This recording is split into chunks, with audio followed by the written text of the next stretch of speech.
আপনার কাছ থেকে শুরুতেই একটু জানতে চাই আল্ট্রাসনোগ্রাফি বলতে আসলে কি বুঝি আমরা? বর্তমান বিশ্বে চিকিৎসা জগতে শব্দকে ব্যবহার করে রোগ নির্ণয়ের অত্যাধুনিক পদ্ধতি হচ্ছে আল্ট্রাসনোগ্রাফি। আচ্ছা, এটা কিন্তু মোটামুটিভাবে সবাই আমরা জানি যে আল্ট্রাসনোগ্রাফির একটা ব্যবহার রয়েছে।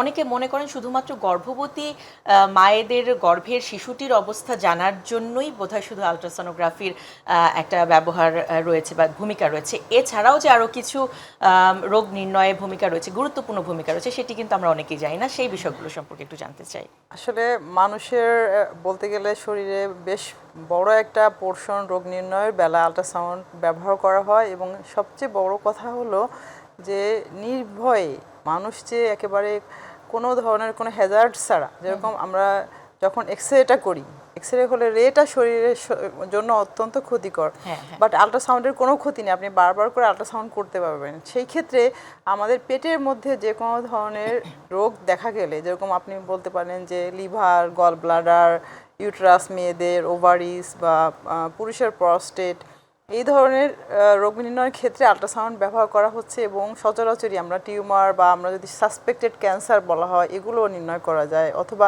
আমরা বলি না জন্ডিস হয়েছে, হেপাটাইটিস, তো এই সমস্ত বিষয়গুলোও কিন্তু আল্ট্রাসাউন্ডে খুবই সহজে নির্ণয় করা সম্ভব।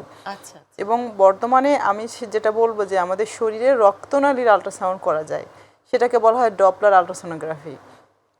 ইভেন নিখুঁতভাবে করা আছে। ইভেন মায়ের পেটের যে বাচ্চাটা আসবেন, সেই বাচ্চার ব্রেনের ব্লাড সার্কুলেশন ভালো আছে কিনা সেটা দেখার জন্য কিন্তু ডপলার আল্ট্রাসোনোগ্রাফি করে আমরা জানতে পারি। তাহলে আল্ট্রাসোনোগ্রাফির ভূমিকাটা অত্যন্ত গুরুত্বপূর্ণ রোগ নির্ণয়ের বেলায়, এবং মেয়েদের বেলায় তো অবশ্যই, কারণ এখন যে পরিমাণ ব্রেস্ট ক্যান্সার এবং সার্ভাইকাল ক্যান্সার বেড়ে চলেছে, সেক্ষেত্রে স্ক্রিনিং মেথোডোলজিতে একবার ফার্স্ট চয়েসই হচ্ছে আল্ট্রাসোনোগ্রাফি।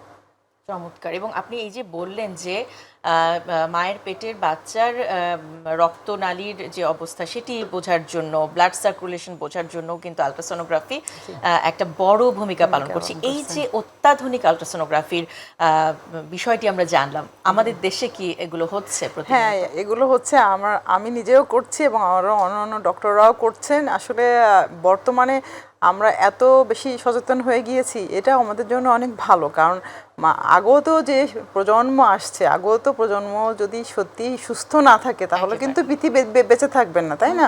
তাহলে সেই সুস্থ প্রজন্মকে জানতে গেলে অবশ্যই আমরা আগে থেকে যদি জানতে পারি, তাহলে আমাদের জন্য সুবিধা হয়।